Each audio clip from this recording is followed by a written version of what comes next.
स्वर्ग राज्य प्रवेश करने निमंते प्रभु जीशु ख्रीष्ट देइथिबा पंचम शर्त जहाँ आपण मन पाइबे माथ्यू तार 18 पर्व 3 पद। माथ्यू 18:3 एठारे एहिपरि लिखा जाए, मु तुम्भकु सत्य कहूअछि, तुम्भे माने फेरी सान पिलांक परि न हेले कोनोसी प्रकार स्वर्ग राज्य रे प्रवेश करिबो नाही। एठारे प्रभु जीशु ख्रीष्ट कहती मु तुम्ह मानकु सत्य कहूअछि। ता माने कौन? प्रभु जीशु कौन मिछ कहती? सत्य शब्दटी व्यवहार करिवार अर्थ है यह अति गुरुत्वपूर्ण अटे।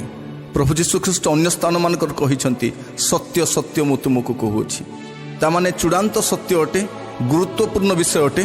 तेणु से स्थान रे प्रभु जीशु ख्रीष्ट सत्य शब्दटी व्यवहार करती। ए स्थान रे मध्य आमे देखु मु तुम मानकु सत्य कहूछि, तुम्हे माने फेरी सान पिला परि नहेले कौनसी प्रकार स्वर्ग राज्य रे प्रवेश करिबो नाही।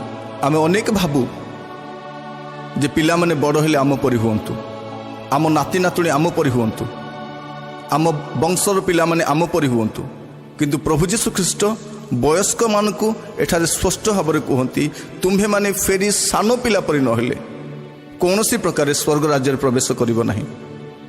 आमर स्वप्न पिला माने कि प्रकार आम परि हुअन्तु, किंतु प्रभु चाहती आमे किपरि पिला मानक परि हो। अनेक थर आमे अन्य मानक सहित शांति रे रही पारि न थाउ, अनेक थर आमे क्षमा दे पारि न थाउ। आमर बयस बढ़िबा क्रम रे आमानकर जीवन शैली मध्य बदलुछि, किंतु प्रभु आमको गोटे कथा कहती तुमे सान पिला परि नहेले कौनसी प्रकार स्वर्ग राज्य रे प्रवेश करि पारिबो नाही।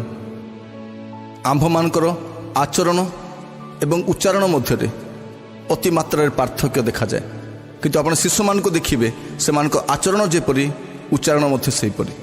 प्रभु आमानको साहाय्य करंतु आज परठारु आमाने सान पिला परि हेबा, आमानकर आचरण एवं उच्चारण एकाथरके